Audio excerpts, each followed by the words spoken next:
ಅದನ್ನು ಆಗ್ಬಾರ್ದು. ಮಕ್ಕಳನ್ನು ಸಹಿತ ಅದರಲ್ಲೇ ಕೂರಿಸ್ಬೇಕು.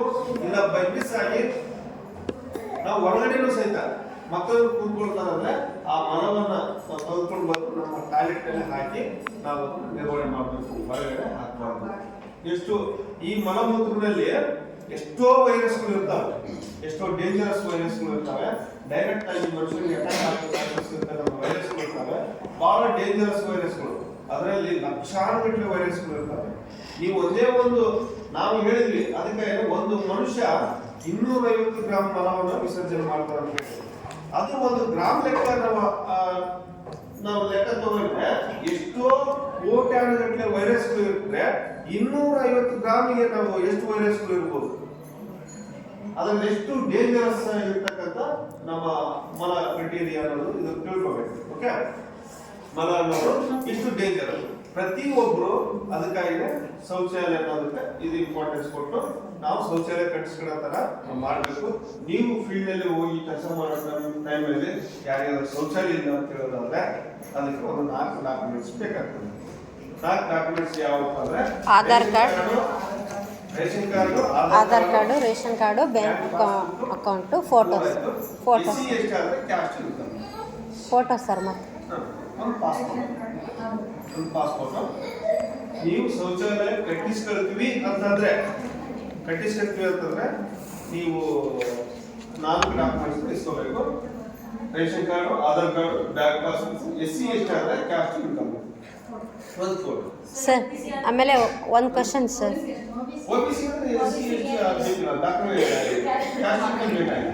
Ration card, Aadhaar card, bank passbook sir. ಆಮೇಲೆ ಇದು ಹೊರಗಡೆ ಶೌಚಾಲಯ ನಾವು ಸಾಮೂಹಿಕದ್ದು ಕಟ್ಟಿಸ್ತೀವಿ ಅಂದರೆ ಅದಕ್ಕೆ ಏನು ಕೊಡಂಗಿಲ್ಲಲ್ಲ ಸರ್?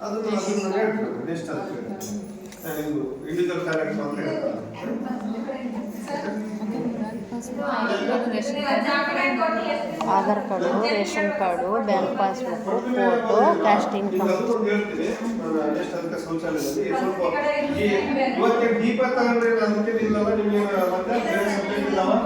ನಾನೇನು ಸ್ವಲ್ಪ ಸಾಧ್ಯವಾದಷ್ಟು ಮುಂಚೆ ಹೋಗ್ತೀನಿ. ನಿಮಗೆ ಏನು ಬೋರ್ ಅನ್ಸಿದ್ರೆ ಹೇಳ್ತಾರೆ. ಅದರಲ್ಲಿ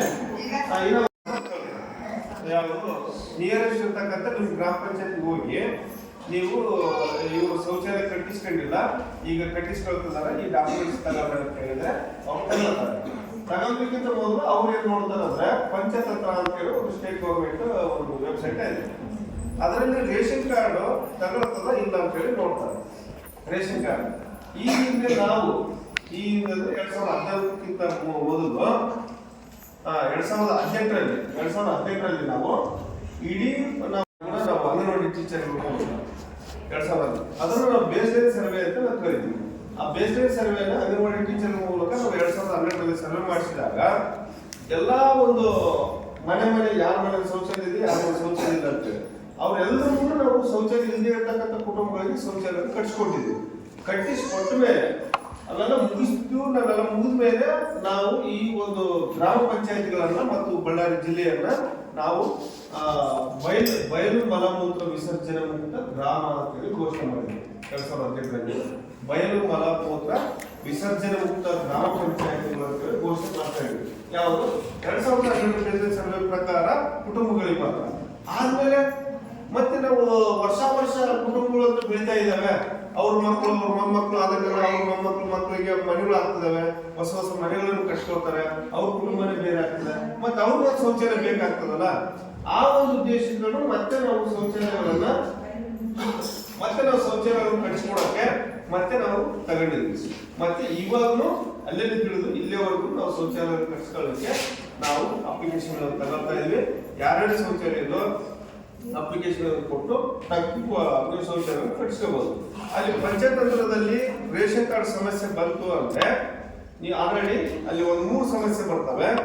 ರೇಷನ್ ಕಾರ್ಡ್ ಎಕ್ಸಿಸ್ಟು, ಆಹಾರ ಪೋರ್ಟಲ್ ಅಂತ ಒಂದು ಬರುತ್ತೆ, ಅಂದ್ರೆ ಆ ರೇಷನ್ ಕಾರ್ಡ್ ಆಹಾರ ಪೋರ್ಟಲ್ ಇಲ್ಲ ಅಂತ ಇರುತ್ತೆ. ಇಲ್ಲಾಂದ್ರೆ ಆಲ್ರೆಡಿ ಪೇಮೆಂಟ್ ಇಸ್ ಡನ್ ಅಂತ ಬರುತ್ತೆ. ಅಂದ್ರೆ ಯಾಕೆ ಈ ಸಮಸ್ಯೆಗಳು ಬರ್ತವೆ ಅಂದ್ರೆ 2012 ಬಿಸಿನೆಸ್ ಸರ್ವೆ ಪ್ರಕಾರ ನಾವು 2018ರಲ್ಲಿ ಮಾದರಿ ಗ್ರಾಮ ಅಂತ ಹೇಳಿ ನಾವು ಮಾಡಿದ್ವಿ. ಬಯಲು ಮಲ ಮುಕ್ತ ವಿಸರ್ಜನೆ ಮುಕ್ತ ಗ್ರಾಮಗಳನ್ನು ಮಾಡಿದಾಗ ಎಲ್ಲವೂ ಕ್ಲೋಸ್ ಮಾಡಬೇಕು. IMIS ಹಾಕಿ ಕ್ಲೋಸ್ ಮಾಡೋದ್ರಿಂದ ಅದು ಸಮಸ್ಯೆ ಬರ್ತಿರ್ತಾವೆ. ಬೈ ಚಾನ್ಸ್ ಸಮಸ್ಯೆ ಬಂದರೂ ಸಹಿತ ನೀವು ರೇಷನ್ ಕಾರ್ಡ್ ತಗೊಂಡು ಚೆಕ್ ಮಾಡಿದ ಮೇಲೆ ಕೊಡ್ರಿ ಅಂತ ಹೇಳಬೇಕು.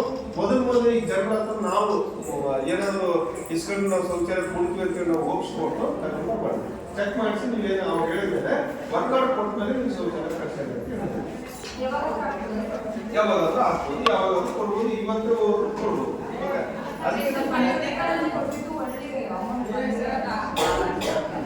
ಯಾವುದು ಯಾವ ಪಂಚಾಯತ್ ಹೌದು ಬಂದಿಲ್ಲ ಅಂತ ನಿಮ್ದು ಹಾಕಿದ್ರೆ ಅದು ಏನು ವರ್ಕೌಟ್ ಕೊಟ್ಟಾಗ ಅದನ್ನ ವರ್ಕೌಟ್ ಕೊಡ್ಬೇಕು. ವರ್ಕೌಟ್ ಕೊಟ್ಟ ಮೇಲೆ ಕಟ್ಟಿಸ್ಕೋಬೇಕು. ನೀವು ಸುಮ್ಮನೆ ನೀವೇ ಕಟ್ಸಿರ್ಬಿಟ್ಟಿರ್ತೀರಿ. ಆದ್ಮೇಲೆ ಹೋಗಿ ಶೌಚಾಲಯ ಕಟ್ಸಿದ್ರೆ ದುಡ್ಡು ಕೊಡೋ ಅಂತ ಕೇಳಕ್ ಹೋಗಿರ್ತೀವಿ. ನಾನು ಅದಕ್ಕೆ ಕೇಳಿದ್ರೆ ಫಸ್ಟ್ ನೀವು ಅರ್ಜಿ ಕೊಡ್ಬೇಕು. ರೇಷನ್ ಕಾರ್ಡ್ ಚೆಕ್ ಮಾಡಿದ್ಮೇಲೆ ರೇಷನ್ ಕಾರ್ಡ್ ಚೆಕ್ ಮಾಡಿ ಅವ್ರು ಹೇಳ್ತಾರ ಇದು ಬರೋದಿಲ್ಲ ಯಾಕೆ ಬರೋದಿಲ್ಲ ಅಂತ ಕೇಳ್ತಾರಂದ್ರೆ ನಾವು 2012 ಸರ್ವೆ ಪ್ರಕಾರ ಎಲ್ಲಾ ಕುಟುಂಬಗಳು ಸರ್ವೆ ಮಾಡಿಸಿದ್ವಿ. ಯಾರ ಕುಟುಂಬದಲ್ಲಿ ಶೌಚಾಲಯ ಇದೆ, ಯಾರ ಕುಟುಂಬದಲ್ಲಿ ಶೌಚಾಲಯ ಇಲ್ಲ ಅನ್ನೋದು ಹೇಳ್ತಾರೆ. ಶೌಚಾಲಯ ಇರೋರ್ನ ಸ್ವಂತ ಕಟ್ಸಿಕೊಂಡು ಸೆಲ್ಫ್ ಫಂಡ್ ಅಂತ ತೋರಿಸ್ಕೊಂಡು ಅವ್ರು ಕ್ಲೋಸ್ ಮಾಡಿದ್ವಿ. ಯಾರು ಶೌಚಾಲಯ ಇಲ್ಲ ಅಂತವ್ರಿಗೆ ಶೌಚಾಲಯ ಕಟ್ಸಿ ರೊಕ್ಕ ಕೊಡಿಸಿ ಕ್ಲೋಸ್ ಮಾಡೋದು ಎಲ್ಲ ಮುಗಿದೋದು. ಹೊಸ ಕುಟುಂಬಗಳು ಅಂತ ಇರ್ತಂದ್ರೆ ನಿಮ್ಮಂತವ್ರು ಯಾವ ಜೆನ್ಯೂನ್ ಪರ್ಸನ್ ಇರ್ತಂದ್ರೆ ಅವ್ರಿಗೆ ದುಡ್ಡು ಕೊಡ್ಸಕ ನಾವು ಮತ್ತೆ ಒಂದು ಎಕ್ಸೆಲ್ ಶೀಟ್ ಅಲ್ಲಿ ಒಂದು ಹಾಕಿ ಕಳಿಸಿದ್ರೆ ನಾವು ಅದನ್ನ ಬ್ಯಾಕ್ ಎಂಡ್ ಅಲ್ಲಿ ಪಂಚಾಯತ್ ಬ್ಯಾಕ್ ಎಂಡ್ ಅಲ್ಲಿ ಕಟ್ತೀವಿ. ಆ ಬ್ಯಾಕ್ ಎಂಡ್ ಅಲ್ಲಿ ಮತ್ತೆ ಆ ಬೆನಿಫಿಷಿಯರ್ ನಾವು ಓಪನ್ ಮಾಡ್ಸಕ್ಕೆ ಕಳಿಸ್ತೀವಿ. ಓಪನ್ ಜೆನ್ಯೂನ್ ಕ್ಯಾಂಡಿಡೇಟ್ ಇರ್ತಂದ್ರೆ ಅದು ಈ ಪೇಮೆಂಟ್ ತಗೊಂಡಿಲ್ಲ ಅಂತ ಹೇಳಿದ್ರೆ ಆ ಕ್ಯಾಂಡಿಡೇಟ್ ಕೊಡ್ಸೋದಾಗಿ ಮಾಡ್ತೀವಿ. ಈ ತರ ಅದಕ್ಕಾಗಿ ಫಸ್ಟ್ ನೀವು ರೇಷನ್ ಕಾರ್ಡ್ ತಗೊಂಡು ಹೋಗಿ ನಿಮ್ಮ ಗ್ರಾಮ ಪಂಚಾಯತ್ ಅಲ್ಲಿ ಚೆಕ್ ಮಾಡಿಸ್ಬೋದು. ಓಕೆ, ಈ ಶೌಚಾಲಯ ಇಷ್ಟ ಆಯ್ತು ಆಯ್ತಾ. ಶೌಚಾಲಯ ಸಂಬಂಧಪಟ್ಟಂಗೆ ನಾನು ಇಷ್ಟು ಡೀಪ್ ಆಗಿ ಓಕೆ. ನೆಕ್ಸ್ಟ್ ಇದು ಅಲ್ದೇನೆ ನೆಕ್ಸ್ಟ್ ನಾವು ಹೇಳಿದ್ರೆ ನೆಕ್ಸ್ಟ್ ಘನತ್ಯಾಜ್ಯ ಬರೋದಾದ್ರೆ ಘನತ್ಯಾಜ್ಯ ಅಂದ್ರೆ ನಿಮ್ಗೆ ಎಲ್ಲರೂ ಗೊತ್ತಿದ್ದಂತೆ ಏನೆಲ್ಲ ಬರುತ್ತೆ. ಕಸ ಅಂತ ನಾವು ಕರಿತೀವಿ. ಘನ ಅಂದ್ರೆ ಒಣಗಿದ್ದಂತ ಘನ ಗಟ್ಟಿ ಹೌದಾ. ಘನತ್ಯಾಜ್ಯ ಅಂತ ನಾವು ಕರಿತೀವಿ. ಮನೆಯಲ್ಲಿ ಉತ್ಪಾದನೆ ಆಗ್ತಕ್ಕಂಥ ಕಸವನ್ನ ನಾವು ತ್ಯಾಜ್ಯ ಅಂತ ಹೇಳಿ ಕರಿತೀವಿ.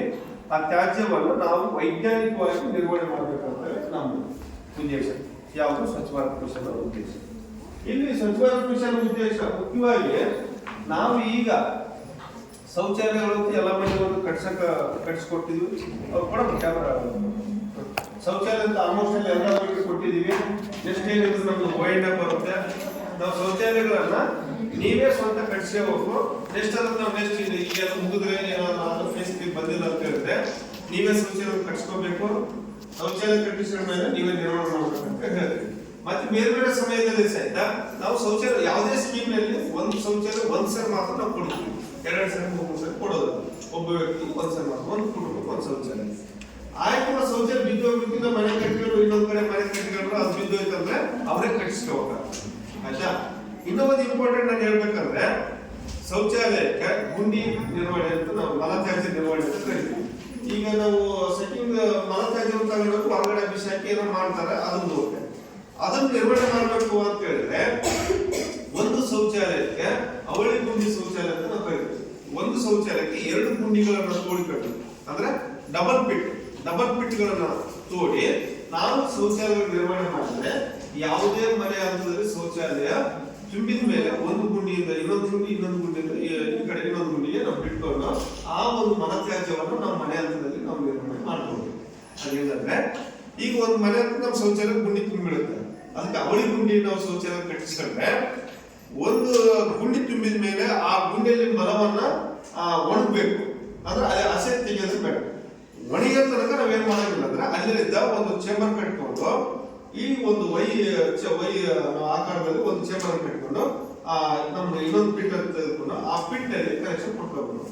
ಇದು ಬಂದ್ ಮಾಡೋದು ಈ ಪಿಟ್ ಬಿಟ್ಟು ಇದು ತುಂಬೋದ್ರೊಳಗಡೆ ಈ ಶೌಚಾಲಯ ಈ ಗುಂಡಿಯಲ್ಲಿ ಇರ್ತಕ್ಕಂಥ ಮಲ ಒಣಗಿ ಗೊಬ್ಬರ ಆಗಿದೆ ಹೌದಾ. ಆ ಗೊಬ್ಬರವನ್ನ ಡೈರೆಕ್ಟ್ ಆಗಿ ನಾವು ಮುಟ್ಬೋದು, ಏನು ಪ್ರಾಬ್ಲಮ್ ಇಲ್ಲ. ಅದು ನಮ್ಗೆ ಈ ಒಂದು ಗುಂಡಿ ತುಂಬಬೇಕು ಒಂದು 5-6 ವರ್ಷ ಆಗಿರುತ್ತೆ. ಈ ಗುಂಡಿಯಲ್ಲಿ ಇರ್ತಕ್ಕಂಥ ಮಲವನ್ನ ನೀವು ತೆಗೆದುಕೊಂಡು ಹೊರಗಡೆ ನಾವು ಹೊಲಗಳಿಗೆ ಗಿಡಗಳಿಗೆ ಗೊಬ್ಬರವನ್ನಾಗಿ ನಾವು ಮಾಡ್ಕೊಳ್ಬಹುದು. ಓಕೆ, ಮತ್ತೆ ಈ ಗುಂಡಿ ತುಂಬಿದ ಮೇಲೆ ಇದು ಹೊರಗಡೆ ಹೆಚ್ಚಾಗಿರ್ತೀವ ಮತ್ತೆ ಈ ಗುಂಡಿ ತುಂಬಿದ್ಮೇಲೆ ಈ ಕಡೆ ಗುಂಡಿ ಬಿಟ್ಕೊಂಡ್ರೆ ಮತ್ತೆ ನಾಯಿ. ಯಾವುದೇ ನಮ್ಮ ಅವಳಿ ಗುಂಡಿಯ ಶೌಚಾಲಯಗಳನ್ನ ಕಟ್ಟಿಸ್ಕೊಂಡ್ರೆ ಮಲತ್ಯಾಜ್ಯವನ್ನು ಸಂಖ್ಯೆ ಮಾಡಿ ಹೊರಗಡೆ ಹಾಕ್ತಕ್ಕಂಥದ್ದು ಸಮಸ್ಯೆನೇ ಬರೋದಿಲ್ಲ. ಹೌದಾ? ಅವಳಿ ಗುಂಡಿಯ ಶೌಚಾಲಯ ಎಷ್ಟು ಪ್ರಾಮುಖ್ಯವಾಗಿದೆ ಅಂತ ನಿಮ್ಗೆ. ಓಕೆ, ನೆಕ್ಸ್ಟ್ ಘನತ್ಯಾಜ್ಯದಲ್ಲಿ ನಾನು ಹೇಳೋದಾದ್ರೆ ಘನತ್ಯಾಜ್ಯ ಕಸ ಅಂದ್ರೆ ಎಷ್ಟು ಟೈಪ್ಸ್ ಬರ್ತವೆ ನಿಮ್ಗೆ ಎಲ್ಲರೂ ಗೊತ್ತಿರುತ್ತೆ.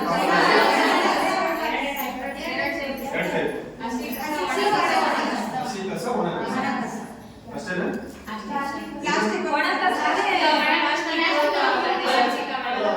ಒಣ ಕಸದ ಹಸಿ ಕಸ, ಒಣ ಕಸ. ಇನ್ನೊಂದಿದೆ ಕಸ, ಅದು ಒಣ ಕಸ. ಇನ್ನು ಅಷ್ಟೇನಾ? ಕಸ ಅದರಲ್ಲಿ 3 ಟೈಪ್ ಬರ್ತವೆ. ಹಸಿ ಕಸ, ಒಣ ಕಸ, ಹಸಿ ಕಸ, ಒಣ ಕಸ, ಅಪಾಯಕಾರಿ ಕಸ ಅಂತೇಳಿ. ಹೌದಾ? 3 ಕಸ ಬರ್ತವೆ ನಮ್ಮ ಮನೆ ಹಂತದಲ್ಲಿ. ಅದಕ್ಕಾಗಿನೇ ಪ್ರತಿಯೊಬ್ರು ನೀವು ಕಸವನ್ನ ನಿರ್ವಹಣೆ ಮಾಡ್ತಕ್ಕಂಥವ್ರು 3 ಟೈಪ್ ಕಸವನ್ನ ನಿರ್ವಹಣೆ ಮಾಡಿದ್ರೆ ನಮ್ಮ ಪರಿಸರಕ್ಕೆ ಆಗ್ತಕ್ಕಂಥ ಹಾನಿಕಾರಕ ಮಾಲಿನ್ಯವನ್ನ ನಾವು ತಡೆಗಟ್ಟಬಹುದು. ಹಸಿ ಕಸ, ಒಣ ಕಸ, ಅಪಾಯಕಾರಿ ಕಸ. ಅಪಾಯಕಾರಿ, ಹೌದಾ? ಹಸಿ ಕಸ ಅಂದ್ರೆ ಕೊಳಿತಕ್ಕಂಥದ್ದು, ಹೌದಾ? ಒಣ ಕಸ ಅಂದ್ರೆ ಗಟ್ಟಿಯಾಗಿರ್ತದೆ, ಯಾವುದೇ ಪೇಪರ್, ಪ್ಲಾಸ್ಟಿಕ್. ಅಪಾಯಕಾರಿ ಕಸ ಅಂದ್ರೆ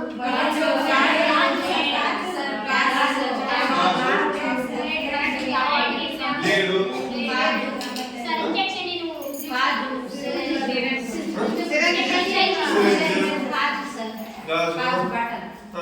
ಬಾಟಲು, ನೆಕ್ಸ್ಟ್ ಔಷಧಿ ಬಾಟಲು, ನೆಕ್ಸ್ಟ್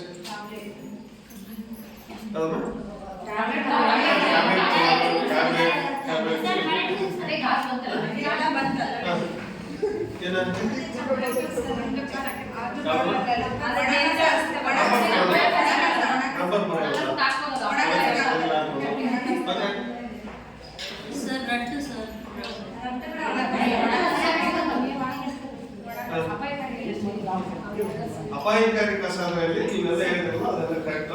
ಇಂಥವು ಬಿಟ್ಟು ನೆಕ್ಸ್ಟ್ ರಕ್ತ ಅಂಟಿರ್ತಕ್ಕಂಥ ಬ್ಯಾಂಡೇಜ್ಗಳಾಗಲಿ, ಪ್ಯಾಡ್ಸ್ ಆಗಲಿ, ಮತ್ತಿನ್ನ ಸಿರಪ್ ಕವರ್ ಆಗಲಿ, ಸಿರಪ್ ಬಾಟ್ಲ್ ಆಗಲಿ, ಬ್ಲೇಡು, ಗ್ಲಾಸು, ಮತ್ತಿನ್ನ ಬೇರೆ ಬೇರೆ ಮೆಡಿಕಲ್ ಇಂದ ಆಸ್ಪತ್ರೆಯಿಂದ ಬರ್ತಕ್ಕಂಥ ಪ್ರತಿಯೊಂದು ವಸ್ತುಗಳನ್ನು ಅಪಾಯಕಾರಿ ಕಸ. ಆಸ್ಪತ್ರೆಯಿಂದ ಮೆಡಿಕಲ್ ಶಾಪ್ಗಳಿಂದ ಬರ್ತಕ್ಕಂಥ ಎಲ್ಲವನ್ನೂ ಅಪಾಯಕಾರಿ ಕಸ. ಓಕೆ, ಇದರಲ್ಲಿ ನಾವು ಹೇಗೆ ನಾವು ಇದನ್ನು ನಿರ್ವಹಣೆ ಮಾಡ್ಬೋದು ಅನ್ನೋದು ಒಂದು ಜಸ್ಟ್ ನಾನು ನಿಮಗೆ ಪ್ರತಿಯೊಂದು ಮನೆಗೆ ನಾವು ಹಸಿರು ಮತ್ತು ನೀಲಿಯ ಬಕೆಟ್ಗಳನ್ನ ಮನೆಗೆ 2 ಬಕೆಟ್ ಕೊಟ್ಟಿದ್ದೀವಿ. ಹೌದಾ? ಹಸಿರು ಮತ್ತು ನೀಲಿ ಬಕೆಟ್ ಕೊಟ್ಟಿದ್ದೀವಿ. ಹಸಿ ಕಸ ಮತ್ತು ಒಣ ಕಸವನ್ನು ಹಾಕಿ ಕೊಡ್ರಿ ಅಂತ ಹೇಳಿ. ಅಪಾಯಕಾರಿ ಕಸಕ್ಕೆ ನಾವು ಕೊಟ್ಟಿಲ್ಲ. ಹಸಿ ಕಸವನ್ನ ನಿಮ್ಮ ಮನೆ ಹಂತದಲ್ಲಿ ಹಾಕಿ ಕೊಟ್ರೆ ಸ್ವಲ್ಪ ನಾವು ಹಸಿ ಒಣ ಕಸ ನೀವು ಮನೆ ಹಂತದಲ್ಲಿ ಹಾಕಿ ಕೊಟ್ರೆ ನಾವು ಶೆಡ್ ಮೇಲೆ ಹಾಕಿ ಸ್ವಲ್ಪ ನಮಗೆ ಒಂದು ಕೆಲಸ ಭಾರ ಕಡಿಮೆ ಆಗುತ್ತೆ ಅನ್ನೋ ಒಂದು ಉದ್ದೇಶ. ನೀವು ಅದ್ರ ಬಗ್ಗೆ ಕಸದ ಬಗ್ಗೆ ಅರಿವು ಬರಲ್ಲ ಅಂತ ಹೇಳಿ ಸ್ವಲ್ಪ ಅದ್ರ ಬಗ್ಗೆ ಜಾಗೃತಿ ಮೂಡಿಸೋ ಒಂದು ಉದ್ದೇಶಕ್ಕೆ ಇದನ್ನು ಮಾಡ್ತೀವಿ. ಓಕೆ, ಕಸವನ್ನು ತೆಗೆದುಕೊಂಡು ಹೋಗಿ ನಾವು ಈ ಕಸವನ್ನು ನಿರ್ವಹಣೆ ಮಾಡಲಿಕ್ಕೆ ಸದ್ಯಕ್ಕೆ ನಾವು ಹೇಳೋದಾದ್ರೆ ಎಲ್ಲ ಪಂಚಾಯತಿನಲ್ಲಿ ಮಾಡಿಲ್ಲ. ಸದ್ಯಕ್ಕೆ ತಾತ್ಕಾಲಿಕ ಶೆಡ್ ಅಂತೂ ಮಾಡಿಕೊಂಡಿದ್ವಿ. ಮತ್ತೆ ಪ್ರತಿಯೊಂದು ಗ್ರಾಮಕ್ಕೂ ಪ್ರತಿಯೊಂದು ಮನೆಗೆ 2 ಡಸ್ಟ್ಬಿನ್ ಕೊಟ್ಟಿದ್ವಿ, ಒಂದು ಗಾಡಿ ಕೊಟ್ಟಿದ್ವಿ, ಒಂದು ಶೆಡ್ ಇವತ್ತು ಕಟ್ಟಡ ಗೌರ್ಮೆಂಟ್ ಆಗಿರ್ತಂದ್ರೆ ನಾವು 12 ಲಕ್ಷದ ಒಂದು ಶೆಡ್ ಕಟ್ಸಿಕೊಟ್ಟಿದ್ವಿ. ಬೇರೆ ಬೇರೆ ಕಡೆ ಶೆಡ್ ಕಟ್ಸಿಕೊಟ್ಟಿದ್ವಿ. ಶೆಡ್ ಇಲ್ಲ ಅಂತ ಹೇಳಿ ತಾತ್ಕಾಲಿಕ ಶೆಡ್ ಅಂದ್ರೆ ಯಾವ್ದಾದ್ರು ಸ್ಕೂಲ್ ಬಿಲ್ಡಿಂಗು, ಹಳೆ ಆಸ್ಪತ್ರೆ ಬಿಲ್ಡಿಂಗು, ಬೇರೆ ಸಮುದಾಯ ಭವನ, ಬೇರೆ ಏನಾದ್ರು ಬಿಲ್ಡಿಂಗ್ ಇದ್ರೆ ಅದರಲ್ಲಿ ಹಾಕಿ ನಾವು ನಿರ್ವಹಣೆ ಮಾಡ್ತಿದ್ವಿ. ಓಕೆ, ಕಸದ ನಿಮ್ಗೆ ಕಸದ ಬಗ್ಗೆ ಅವೇರ್ನೆಸ್ ಇದೆ. ಸ್ವಲ್ಪ ಯಾವ್ದ್ರ ಬಗ್ಗೆ ಶೌಚಾಲಯಗಳು ಅದೇ ತರ. ಓಕೆ, ನಾವು ಅದನ್ನು ಹೊರಗಡೆ ಹಾಕಿದ್ರೆ ಚರಂಡಿಗಳು ಮುಚ್ಚೋಗ್ತವೆ, ಬಾವಿಗಳು ಮುಚ್ಚೋಗ್ತವೆ, ಇಲ್ಲ ಕೆರೆಗಳು ಮುಚ್ಚೋಗ್ತವೆ. ಹೊರಗಡೆ ನಾವೆಲ್ಲ ಈಗ ನಾವು ಹಳ್ಳಿ ಊರ್ದು ನೀವು ಆಲೋಚನೆ ಮಾಡ್ಬಿಟ್ಟು ದೊಡ್ಡ ಸಿಟಿ ನೋಡಿದ್ರೆ ಕಸವನ್ನ ದೊಡ್ಡ ಹೊರಗಡೆ ಹಾಕಿ ದೊಡ್ಡ ಗುಡ್ಡಗಳ ತರ ಬೆಳೆಸಿರ್ತಾರೆ. ಅವು ಗುಡ್ಡ ಅವು ಸವೇಕಾದ್ರೂ ಏನು ಮಾಡ್ಲಿಕ್ಕಾಗಲ್ಲ, ಒಂದು ಕಸ ತಗೊಂಡ್ಬಂದು ಹಾಕಿರ್ತಾರೆ. ಆ ಕಸವನ್ನ